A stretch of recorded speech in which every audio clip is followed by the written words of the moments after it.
Also making some news today is former President Donald Trump down at the border in Texas, and with him is Congresswoman from Michigan from the 10th District, Lisa McClain, and she joins us on the line now. Lisa, thanks for joining us this morning. Hey, thanks for having me. I'm guessing you haven't gotten much sleep. Not much, no. Good thing this is a radio interview. You and me both.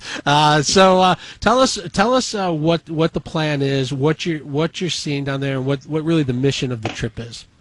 Well, I got in late yesterday afternoon, early evening, and we had a briefing. Then we went down to the border at McCallum. We went down there at midnight. It had just got done raining. Even at midnight, it was probably 85, 86 degrees, humid, bugs were everywhere. It was sad. And even at midnight, we saw, I'm going to say 50 people cross the border right there at the Rio Grande. And they were families, young children. It was just sad. I mean, it was really sad. In fact, we had a van, and they actually came up to the van because they thought we were Border Patrol. So it's just a sad scene. They're looking for law enforcement. They're looking to find somebody who can get them to safety, get them some food and water and some shelter. They're not worried about what's going to happen to them if they come across law enforcement. They're looking for law enforcement. Absolutely, 100%. They're looking for law enforcement, and then they'll take them and we'll process them and then unfortunately release them into the communities. But the sad part that people don't really understand is just the lack of the humanitarianism. I mean, it's just sad. I don't know. As a mother, I don't know. It's just the saddest thing I've ever seen, and I wish I had a better word to describe it.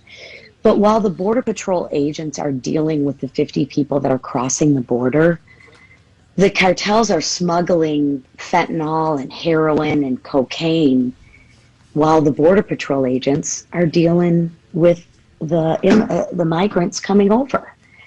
So that's the other issue that no one's really talking about, is the amount of drugs that are getting let into this country, and that is coming to a town near you. Yeah, there's so much to talk about with what's going on, and it's interesting. I can just hear it in your voice. It's one thing to see it on television and to see these temporary facilities, and we know it's hot here in Michigan. We know it's really hot in Texas, but when you get down to the border, you just get an entirely different sense. It's like, instead of these being X number of border crossings, they're actually real people, that are impacted by this. They are real people, and their mothers, and to look into their mother's eyes and the child's eyes, it's just, they want a better life. I understand that, and I applaud that. I think we all want a better life for our children than we had.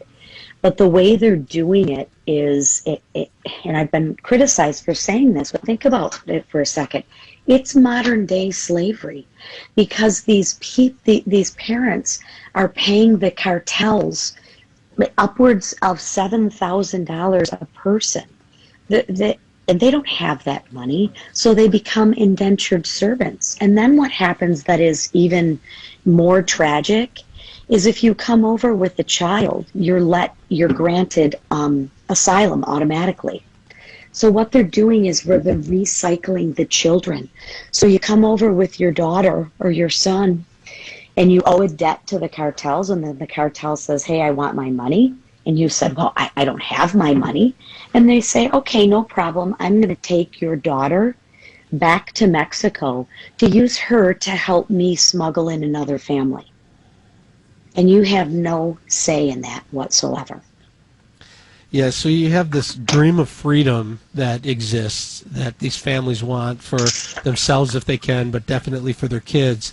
But to get there in the way that this is happening, you're putting your life on the line, your kids' lives on the line, just trying to get there. The conditions that some of these smugglers are bringing people over for is inhumane. And then if you make it this far, you're still placed in a temporary facility with a lot of uncertainty. You don't know if you're going to be separated from your family or not. Has any of the message? The vice president did go down to the border, and before that had made another trip, trying to say, stop coming, please stop coming. Has that message got across at all? Not at all. Not at all. They're still coming in droves. It's not happening. The only way it's going to get resolved and our borders are going to get secured is we need to go back to the policies of the old administration that actually worked. The Remain in Mexico policy worked. Can Donald Trump being down there, can you being down there, can that help push policies through? So far, it seems like it's been a lot of pictures down there, but not a lot of policy ideas or decisions coming through. I know, we have a split Senate and all, but can something happen as more and more people visit and start to understand the crisis that this is at the border? I think you hit the nail on the head. Is once you actually come down here and see the problem, it becomes real. And I think where we need to start as a country is this country was built on immigration, but it was built on legal immigration. And you can't fix something that you don't think is wrong. And we can't even begin to have talks until we can figure out something's wrong. I mean, the cause and effect doesn't work. I was in a hearing and I questioned the Secretary of Health and Human Services. He's in charge. And I asked him if there was a crisis at the border. And he would not, absolutely, unequivocally, would not admit there was a crisis at the border. I said, okay, can you admit that we are in a pandemic crisis? Oh, yes, heavens, yes, we're in a pandemic crisis. Then can you explain to me, if we're in a pandemic crisis, why you diverted $2 billion from COVID relief funds to deal with the non-crisis at the border? Doesn't make sense, does it? It doesn't. Lisa McClain, Congresswoman, we appreciate you being down at the border, seeing firsthand what all of us need to see and talk about. Thank you for coming on this morning. We appreciate it. Thanks for having me. Have a good day. Have a good day.